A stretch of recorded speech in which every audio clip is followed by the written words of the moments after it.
Welcome back to Bright Steps. Okay, let's be real. We have all been there. It's 2 a.m., you're staring at a textbook, and you're fueled by nothing but lukewarm coffee and a whole lot of regret. The jump from high school to college, it's huge. You get all this amazing freedom, but it comes with this tidal wave of new pressures. So today, we're giving you the ultimate student survival guide. We're going to show you how to master your energy, your focus, and your time. So, what is the biggest shock to the system when you start college? Well, we call it the great unstructuring.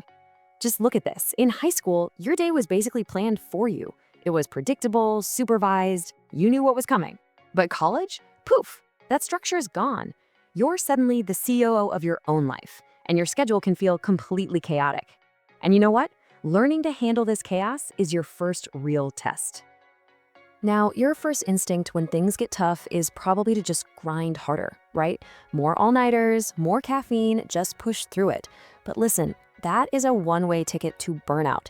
The real secret, the actual game changer, is to work smarter, not harder. And that all starts by understanding your own biology, learning to work with your body's natural rhythm, not fighting against it every single day. So how do you actually start working with your biology? Well, it all begins with one thing: mastering your own internal clock. This is the absolute key to bringing some sanity back into your new unstructured life. Do you ever feel like you're just not a morning person, like at all? Well, guess what? It's not you, it's science. Research shows that your body's internal clock literally shifts a few hours later during your teen years. So that powerful urge to stay up late and sleep in, it's not you being lazy. It is your biology, and it hits its absolute peak right around age 19, just when most of you are in college.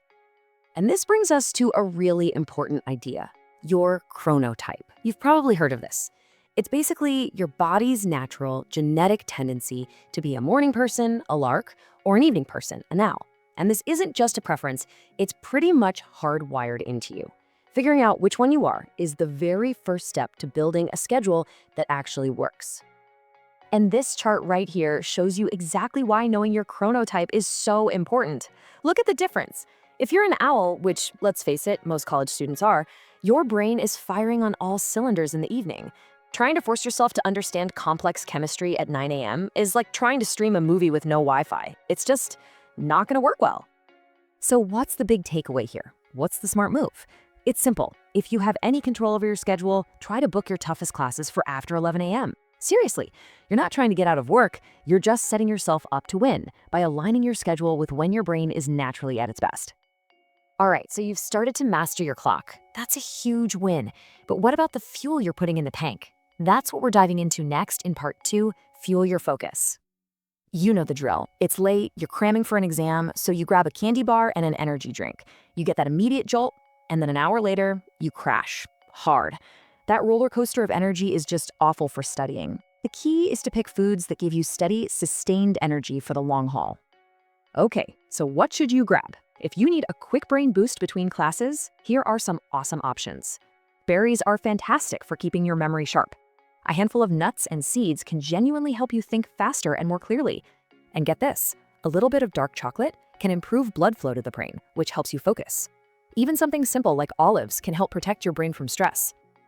And what about for those marathon study sessions, when you need something with a bit more staying power? Greek yogurt is a fantastic choice. It's high in protein, so it keeps you feeling full and focused. Eggs are an absolute powerhouse for brain health. And cheese is a great source of those healthy omega-3s that keep your brain humming along. Now, you can have the perfect schedule and you can eat all the brain food in the world. But if you're not sleeping, none of it matters. Sleep is the foundation that everything else is built on. So let's talk about how to conquer your sleep. Just let this number sink in for a second. 7 out of 10 high schoolers are already sleep deprived. And you know what happens when you get to college with all the new pressures and freedoms?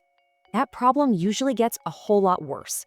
So if you are feeling completely exhausted, you are definitely not the only one. This is a massive issue. But why? I mean, why are so many college students walking around in a fog? You're young, you're supposed to be full of energy. This should be the prime of your life, right? So what is actually going on? Well, it's really a perfect storm of factors. You've got intense academic pressure from one side. Your schedule is all over the place, which completely messes up your sleep patterns. Then there's the social pressure, that fear of missing out, FOMO, which is so real. On top of all that, you're dealing with the stress of a whole new environment. It's no wonder everyone's so tired. So, what can you actually do about it? Here are 4 simple steps. First, try, and I know it's hard, but try to go to bed and wake up around the same time every day. Yes, even on the weekends. Second, turn your room into a sleep sanctuary. Make it cool, dark, and quiet. Third, and this one is huge, unplug from your phone for at least an hour before bed. That blue light seriously disrupts your sleep. And finally, watch the caffeine in the afternoon and try to avoid huge meals right before you hit the hay. Okay, we have covered a lot. We've talked about your internal clock, the right fuel for your brain, and the absolute necessity of sleep. So now let's put it all together and figure out your next smart move. Here it is, your Bright Steps toolkit for owning your day. Number 1, master your clock, figure out if you're a lark or an owl, and schedule your life around your peak hours. Number 2, fuel your focus. Stock up on those good-for-you snacks so they're ready when you need them. And number 3, protect your sleep. Make it a non-negotiable priority. These 3 things, I promise you, will make a world of difference. Look, college is a marathon, not a sprint. You don't have to fix everything all at once. The whole point is to just start with one small step. So the real question is, what's the first small thing you're going to do, starting today, to really own your day? Thanks for watching Bright Steps. Don't forget to subscribe for more. We'll see you in the next breakthrough.